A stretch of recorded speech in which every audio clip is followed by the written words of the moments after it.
Filming this video is the first real bit of work I have done what feels like all month. I know that's not true. I definitely did some work at the beginning of December, but oh my gosh, guys, I have been deep in vacation mode for the last few weeks.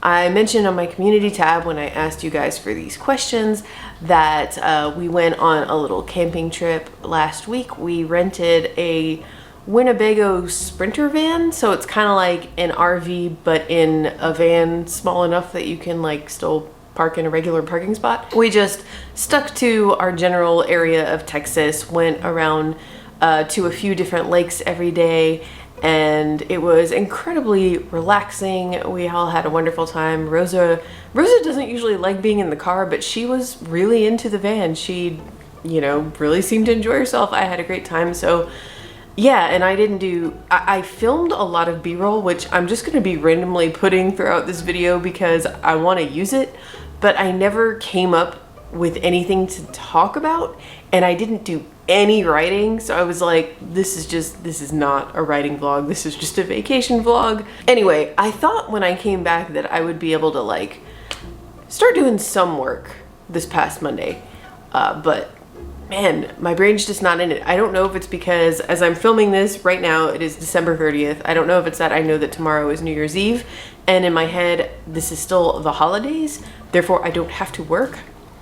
Hopefully on Monday, I will get my act together and hit the ground running, because this January, February, and March, I have a jam-packed work schedule, which is great, but I need to get on it. So I'm kind of hoping, I guess what I'm saying is I'm hoping by filming this video and like doing a little bit of sort of work, it'll like get my butt in gear. Also, before I get started on the questions, I have a question for you guys. I have a few not vlog videos planned for January. One of them is a writing workshop video, and it's on the omniscient point of view, because a video I did, gosh, probably over a year ago, on head hopping versus the omniscient point of view is still one of the most commented on and messaged about videos I have. I think this is it's a really tricky topic, and I get it, and I still get confused about it myself sometimes, so I love talking about it. So I thought I'd make another omniscient point of view video, and I'm working on the script for that. I've got it mostly done.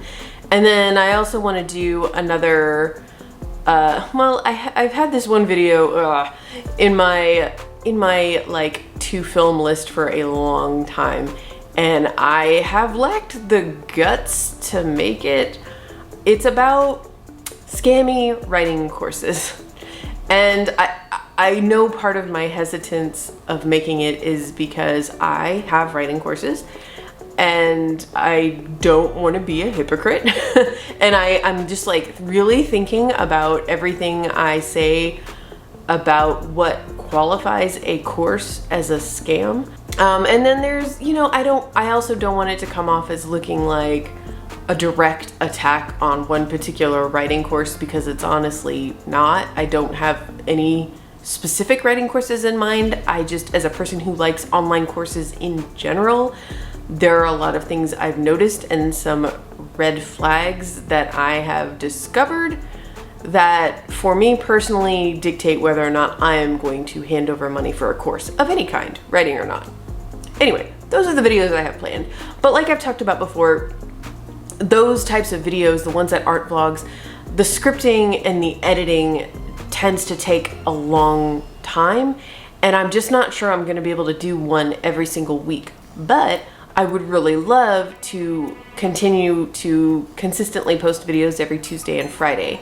And I think Friday vlogs are gonna be easy. I'm going to continue to just post my progress on writing my mystery novel that I am hoping to query at the end of this year. Like, that journey I'm going to continue to document. That's great. So I'm thinking for the Tuesdays where I don't have one of those scripted workshop type videos, I was thinking maybe I could do a different type of vlog, more focused on freelance life in general, and document like the types of things I deal with my clients, making contracts, just things that happen to come up. Because I've been doing the freelancer thing for a long time. I started, I guess technically I started in 2010, and I wrote 500 word articles for $5. I've come a very long way, and I don't know, I have a lot of stuff to say just about freelance writing and freelance life. So I thought, I don't know, that might be a fun series. Let me know if that would be something you guys would be interested in down below, because it is a little bit different than like specifically fiction focused stuff. Anyway, all of that out of the way, let's get to your questions. First question is from Jennifer. You've talked about needing to finish a book to get a new agent, but you ghostwrite and do IP. Do you not also need an agent for that?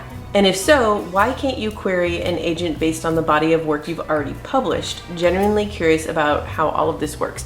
This is a really good question. And honestly, a lot of this is stuff that I have been going through myself in my head ever since I found out that my agent was retiring.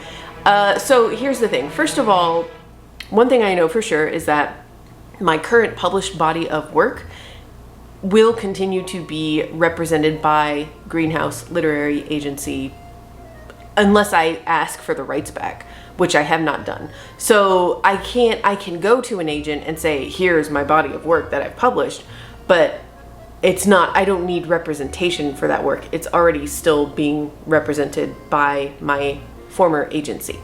So there's that. But the ghostwriting IP thing, that's a really good point. So here's the deal. Most of the ghostwriting I do is for, not most of it, at least half of it, more than half probably, is for private clients. And most of them I find on Reedsy. My agent never had anything to do with that. That was a private thing that I set up as a freelancer. So my agency has never been involved with the ghostwriting I do for private clients. My agent did get me all of the IP work and work for hire stuff that I have with the publishing houses. And I do still have good working relationships with a lot of editors there. So yeah, if another one of those opportunities came my way, that would be an opportunity for me to look for a new agent. So let me give you a really specific but very hypothetical example. I have these books coming out. I have one book, middle grade book with Scholastic, that's already out, and two more coming out in a couple weeks. And they are all for the same like target age range, and they're all like animal adventure stories. And they are IP in that my editor came up with the concept, and kind of like he would give me like a summary of what he was going for, and then I would write the outline, he would give me feedback, and then I write the draft. But Scholastic is a little bit different than most publishing houses in that I still hold the copyright for these stories. It's in my name, and I get an advance against royalties, not a flat fee, which is typically how IP stuff works. So it's a little bit different there. So let's say, again, this is hypothetical, this has not happened yet, but my editor and I had talked in the past about just like hopefully continuing to do these types of animal adventure stories that they'll put in the Scholastic clubs and fair. And I would love to continue working with them. They're really fun to write, and I love this editor, and yeah, it would be great. So if these next few books come out and we get some sales figures over the spring, and if it looks like they're doing pretty well, it is possible that my editor could email me and be like, hey, these are doing great. Why don't we do a fourth one? Let's write a book about a hippopotamus and a Labrador. Yes, I would totally love to write that book. And at that point, I would say, okay, I don't have an agent to negotiate this deal for me. Now, I don't know this for sure, but I'm pretty positive at this point I would have a few choices. I could say, yes, I would love to do that, and Scholastic would probably just offer the exact same terms and advance that they offered on the first 3 books. And I guess I could just say, yeah, send me the contract, and then I would keep all the money and not give anybody the 15%. A possibility, and one that I would definitely consider.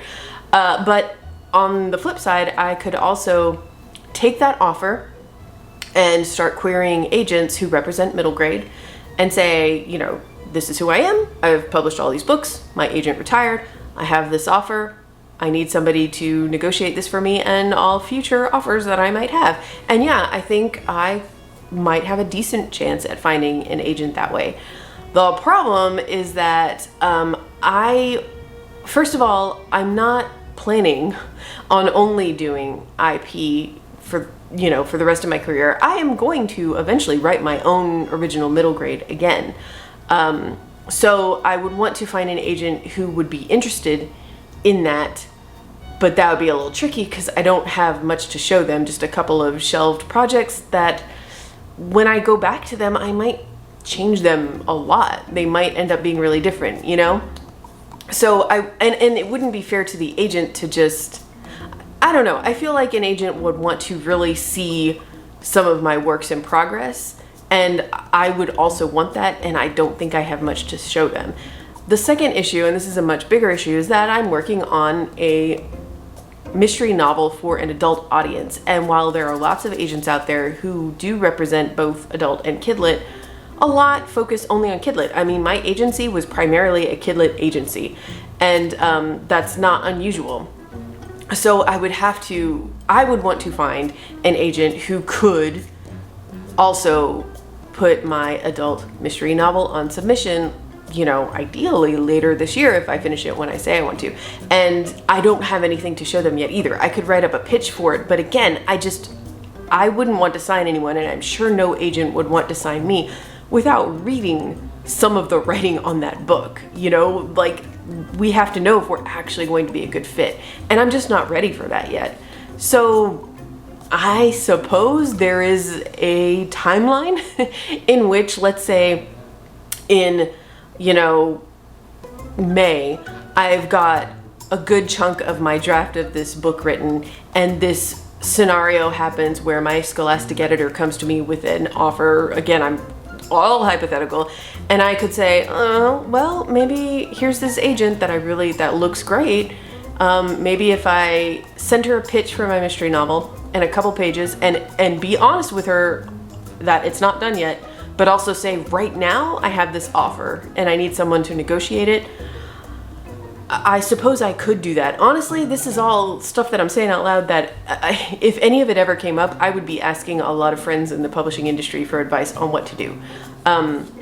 Because I don't want to rush into this whole agent thing. I had a wonderful relationship with my agent. We were together for almost 11 years, and I have literally zero complaints about her. And I know I have enough author friends that I know that this is, I don't want to say it's rare, but I've had a lot of author friends who have gone through some stuff with their agents that, isn't great. And I really want to find someone that I trust, and that I have that great professional working relationship with again.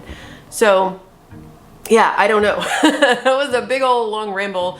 I guess what I'm hoping ideally is that everything will just remain the same until I'm ready to query this adult book. And then when I start searching for agents, I'm going to be searching for agents who are going to put this adult book on submission, but that also are happy to negotiate these IP projects as they come in.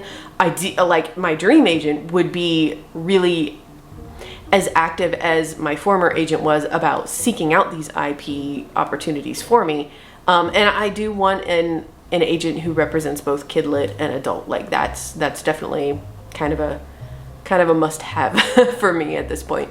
So yeah. Also, I mentioned a few vlogs ago, but I did find an agency that represents solely ghostwriters, and I sent them my resume. They don't do queries, they do CVs, like you list all of your experience, and they don't sign clients. They just work with publishers, and if a publisher comes to them and says, I need a ghostwriter for this specific thing, then they go through their CVs and they find, a good match, and they know what I'm about, like mostly kidlit, and they know the types of books I've written. So there's a possibility that I could get some work from that in the future as well.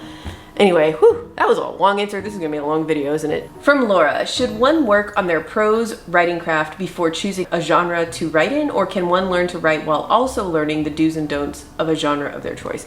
I say the latter for sure. I mean, you could, like, practicing your prose.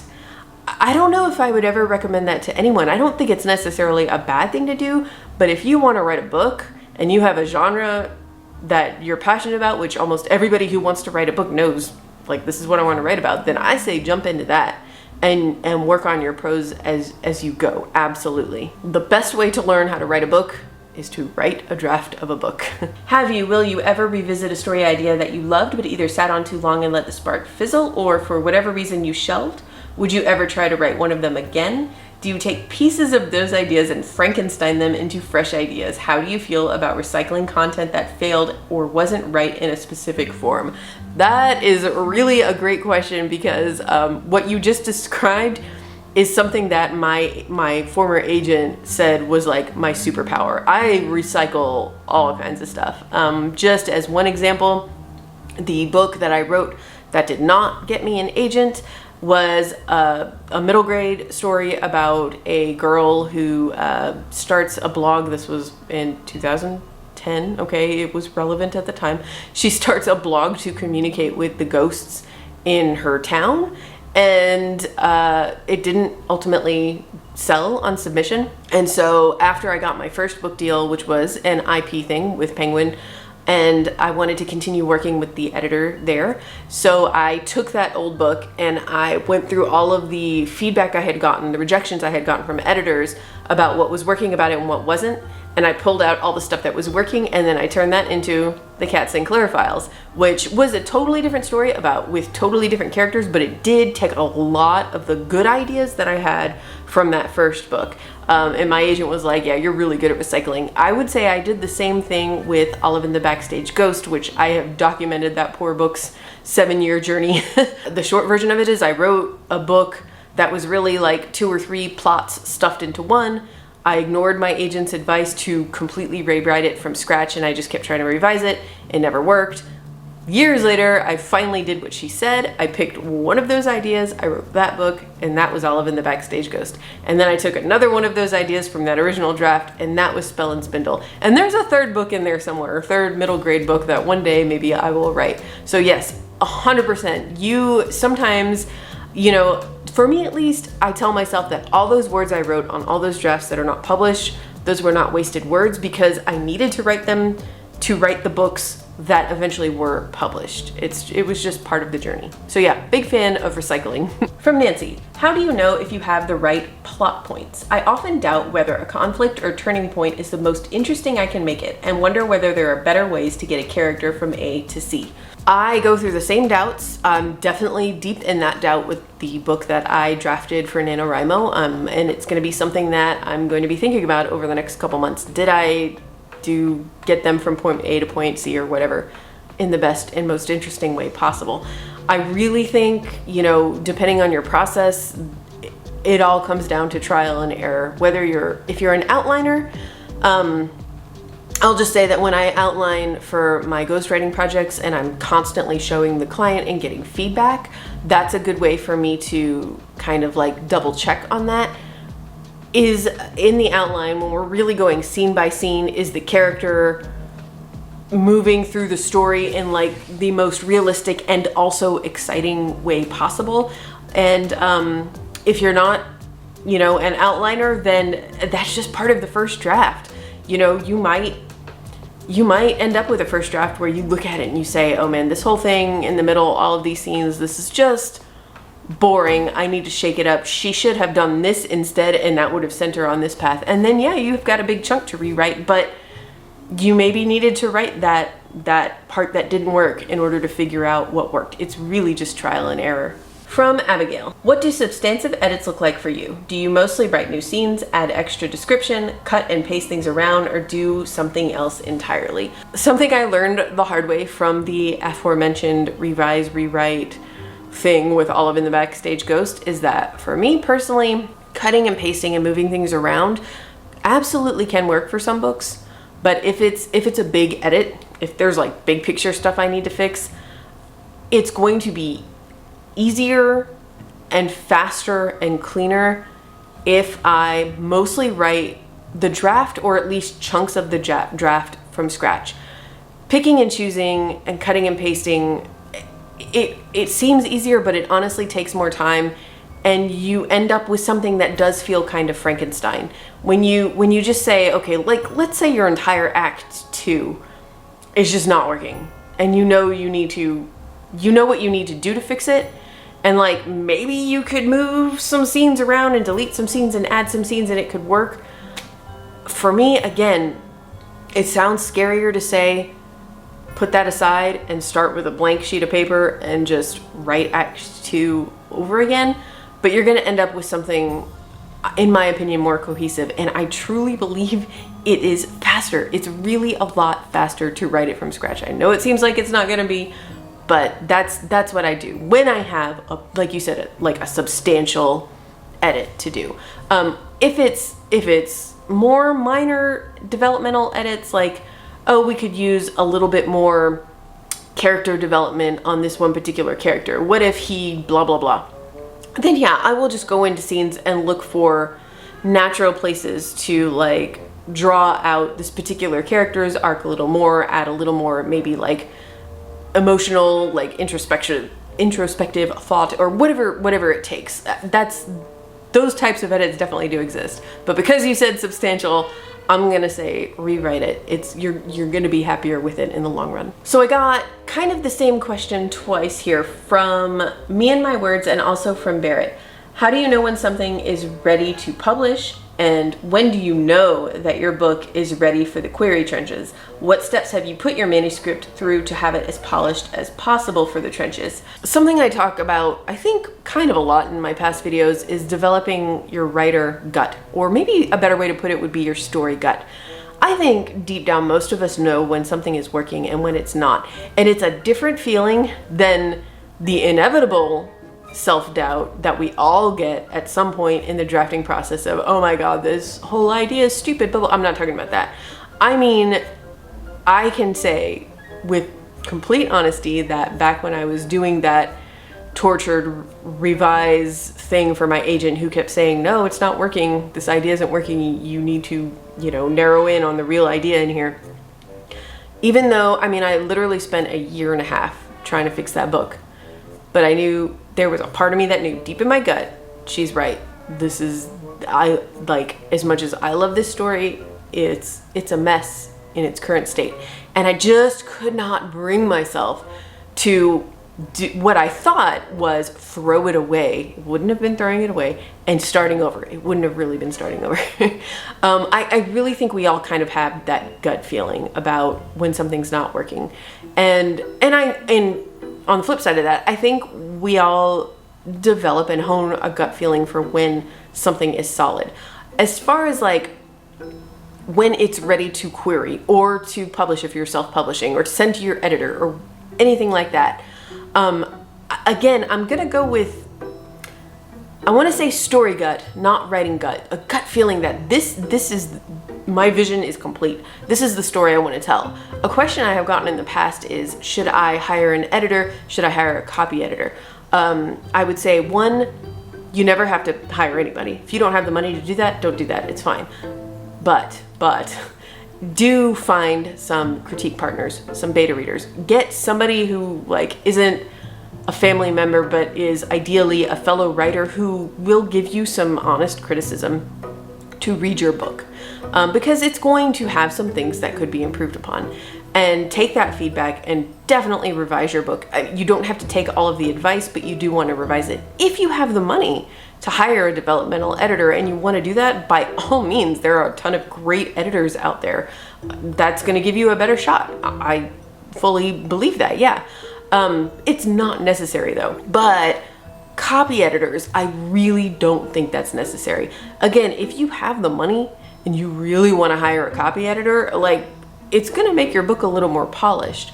But the reason I say really you don't need to bother, again, I'm talking about for querying specifically, not for self-publishing. If you're self-publishing, yeah, get you a copy editor for sure.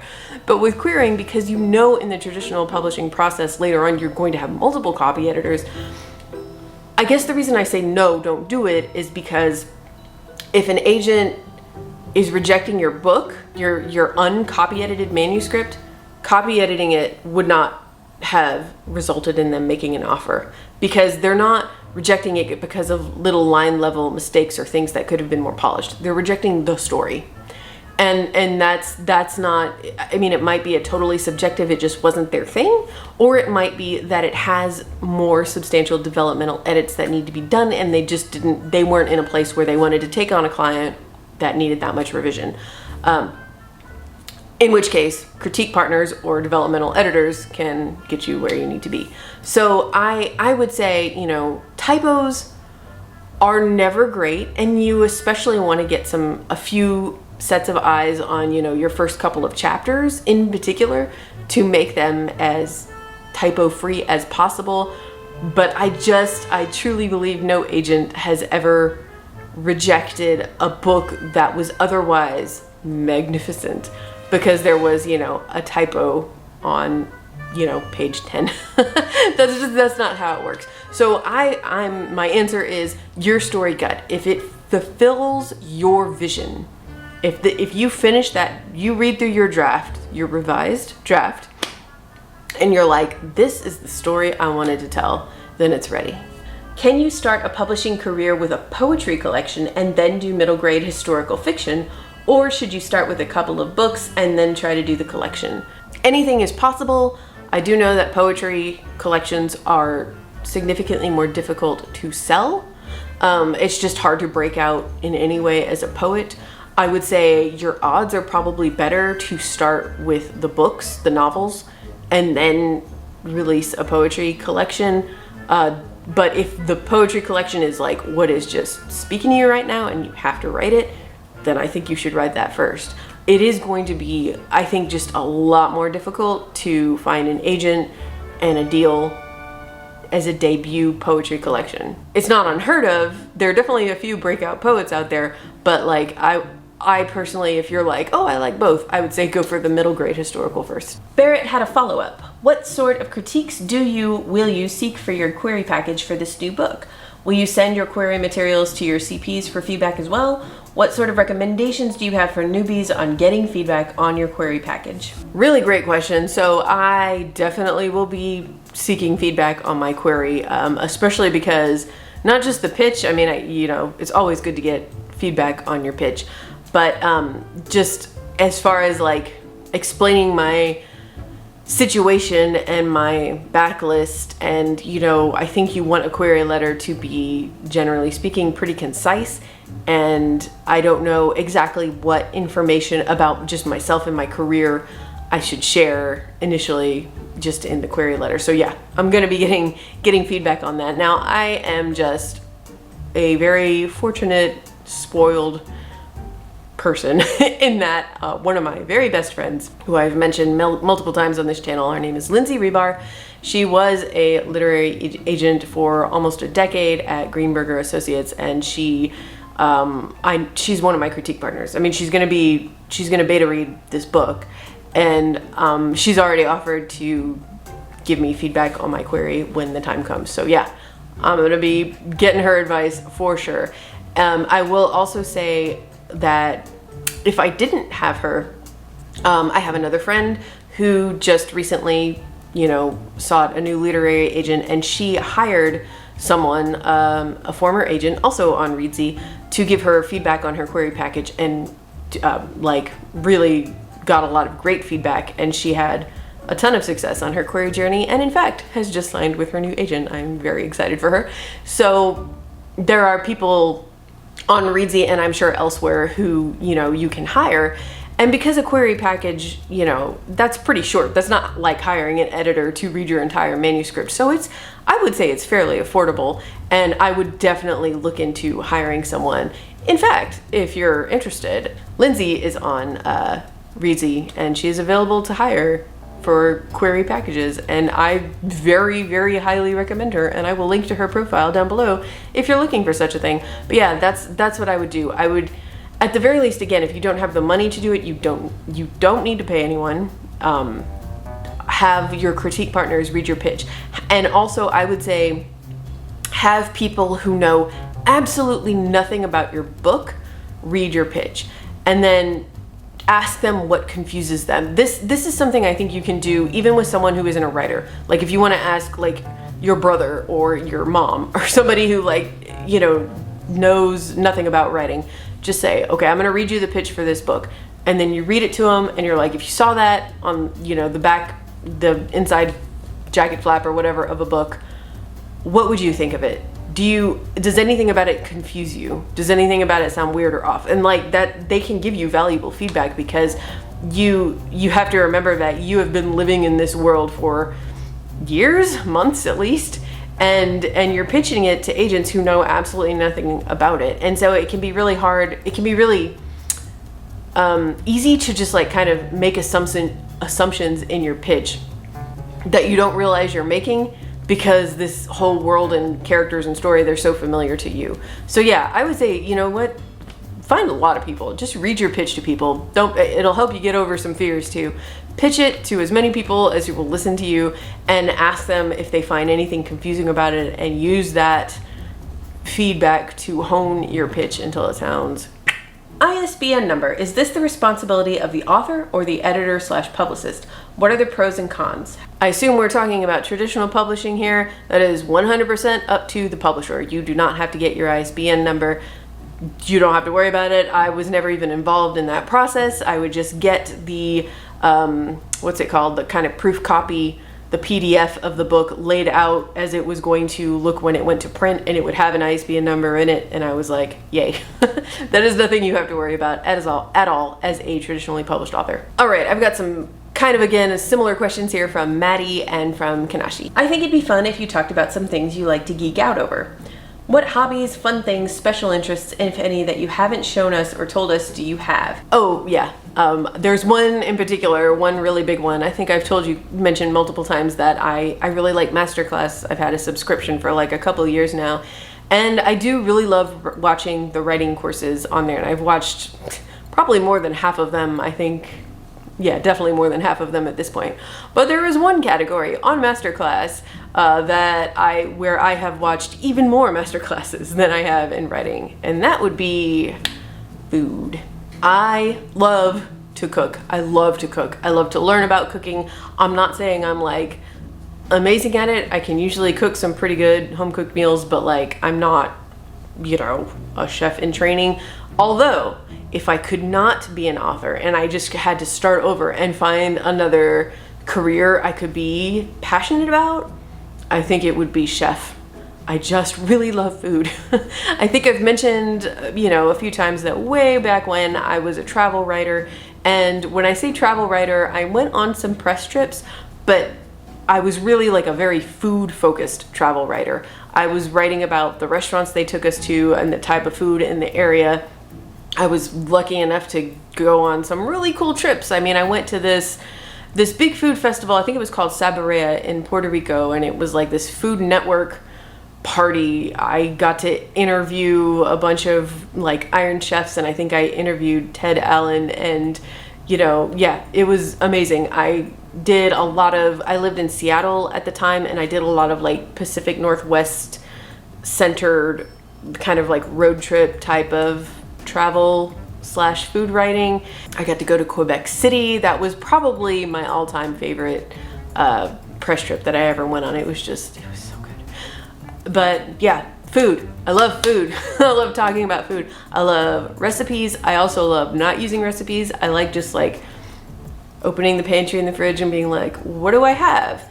And what can I make out of it? And just kind of like making things up as I go. I'm very fortunate in that I have no food allergies or food intolerances, and I'll try anything. I was born in New Orleans. I grew up there. I didn't move to Dallas until I was 12. It was the summer between my 6th and 7th grade year.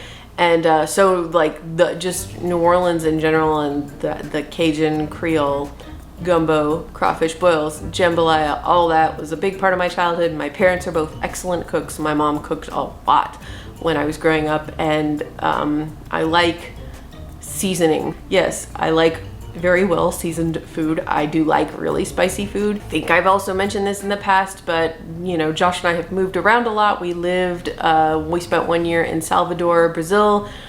Amazing food there. We spent another year in Suwon, South Korea. Amazing food there. So yeah, cooking, because I would call it productive because we all need to eat. And it's fun, and it's like, it is a creative thing, and it's also, especially when I'm making something that I make frequently, it is a time when I can like kind of zone out and maybe think about a plot issue or something like that, but not be stressing about it. You know, it works as well for me as like taking a walk. You probably hear that advice a lot. If you're feeling stuck on your book, take a walk. Taking a walk is great. Also, cooking. Cooking works really great for me. I love cooking. If you ever want to talk about food, if you have recipes you think I should try, tell me anything. I could talk about food all day. JC asked, what is your ideal writer's vacation? Someplace you can just go and not have to worry or focus on anything except writing on your own projects, be it in the US or another country altogether. I do go on that writing retreat every fall with my friends, and it is perfect, and I would not change anything about it. If I were to go somewhere just by myself, like I'm gonna go hole up for 2 weeks and just work on my own writing and not be around anybody, this would probably change, you know, depending on the mood I'm in. But right now, the place I'm like that just came to my mind when I read that question specifically was Cannon Beach, Oregon. I've been there before. It is, if you've never been, it's just this beautiful beach with these giant, awesome rocks out in the water, and it's, if you're an 80s child like I am, this is where The Goonies was filmed. Very important. And it's just, I've been there several times, and it's to me the most relaxing place. I think that wherever I would go, one of the things at the top of my list is I just want to be able to hear the ocean. I find that very both calming and also inspiring. It's like this constant, beautiful background kind of music. And yeah, to me right now, just like getting an Airbnb on Cannon Beach sounds like the absolute perfect writing getaway. That's what I do. Last question from Delise. Would you feel comfortable talking about your thoughts on the issues Sarra Cannon is having with Alexandra Sokoloff? This took me a second because at first I was like, I don't know what this is about. And then I remembered a few people actually did message me about this. I think it was like last month or at least several weeks ago. So I went and looked at those messages, and okay, so I just, as you can tell, I don't know enough about this to really like say, here is my, I will never change opinion. Like I don't know enough about this to really like speak to it that way. But from what it sounds like Sokoloff is suing or threatening to sue Cannon for copyright infringement, but the things that she is saying that Cannon used are things like using colored index cards and talking about 3-act structure and a whole lot of things that I also talk about and a lot of writers talk about, and that there is no way Sokoloff has copyright on. So it sounds pretty out there to me. I feel like I should throw the word allegedly in there just to protect myself. Allegedly, Sokoloff is saying this, allegedly. And that's, if that's the case, like you can't have a copyright on any of those things. That's ridiculous. Like I said, I like all of the things that people who message me and were like, she's saying this and this and this. I'm like, oh, cool. I do that too. So, I mean, it sounds like a lot of nonsense. And that said, I totally understand that even if you know you're in the right, having someone threaten you with a lawsuit must be incredibly stressful. So I hope Sarah is doing okay and that she gets through it and that it all goes away really soon, because that sounds like a nightmare and ridiculous. Like 3-act structure. Nobody Does anybody have the copyright to that? Doesn't Aristotle have the copyright to that? Anyway, that is all the questions I had, and thank you so much to everybody who asked. This was really fun to make, and I'm feeling a little bit more motivated to get back into work mode now. If you like the idea of the kind of like freelancer life / tips vlog thing, please let me know in the comments below. I do know that that is a little bit of a shift from what I normally vlog about, but like I said, I'm definitely still going to be vlogging about this whole road to getting a new agent again, and the whole mystery book and where I'm going with that. And I do have other videos planned for you guys. Oh, also, if there are writing workshop videos or traditional publishing videos, like topics you would like me to cover, go ahead and leave those in the comments. I save all of them. I save everything in Asana, and I go to it frequently. You know, I can't make all of them because some of them I feel like, especially in traditional publishing, I just feel like I'm not qualified enough to make, or that the level of research I would have to do because I know nothing about it is just something that I don't quite have the time to do. But generally speaking, I mean, I'm open to all of your ideas, and I will definitely put them on the list. So let me know what you think. And oh, hey, Happy New Year. I hope we all have a wonderful 2022. Let's hope it is significantly better than 2021 and 2020, because these 2 years have been, yeah, not the best. Happy New Year, guys. I will see you next week with more videos. Bye.